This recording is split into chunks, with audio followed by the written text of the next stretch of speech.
Olá pessoal, aqui é o professor Leandro Nunes de Castro, do Laboratório de Computação Natural e Aprendizagem de Máquinas, da Universidade Presbiteriana Mackenzie. Hoje vamos falar sobre computação evolutiva, também conhecida como computação evolucionária. Em meados do século XIX, Charles Darwin e Alfred Wallace, dois pesquisadores ingleses, descobriram que organismos vivos capazes de se reproduzir herdam algumas das características de seus pais, que são combinadas através de mecanismos então desconhecidos.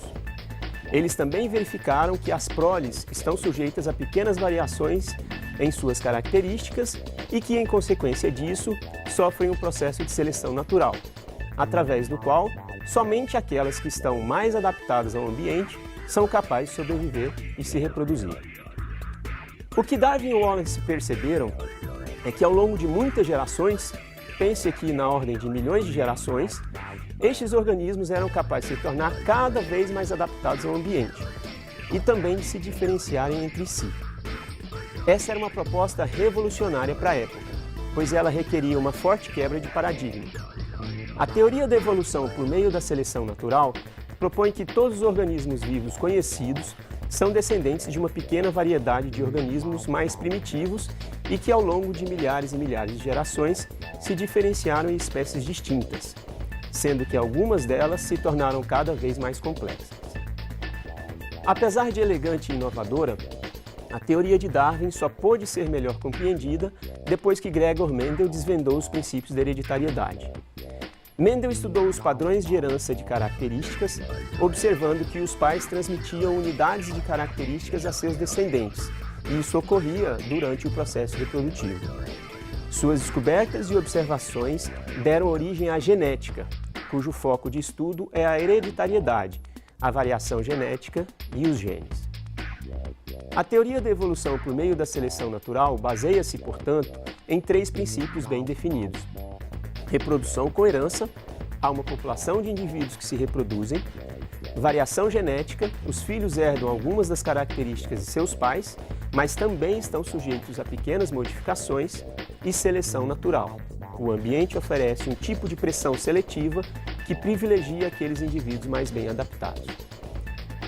O que é preciso para sair do mundo biológico e ir para o universo computacional é uma forma de codificar a informação genética desses indivíduos, também chamados de cromossomos, desenvolver operadores para realizar o cruzamento, chamado de crossover, e a variação genética, ou seja, a mutação desses indivíduos, definindo uma forma de avaliar o desempenho ou a adaptabilidade dos novos indivíduos ao ambiente no qual estão inseridos.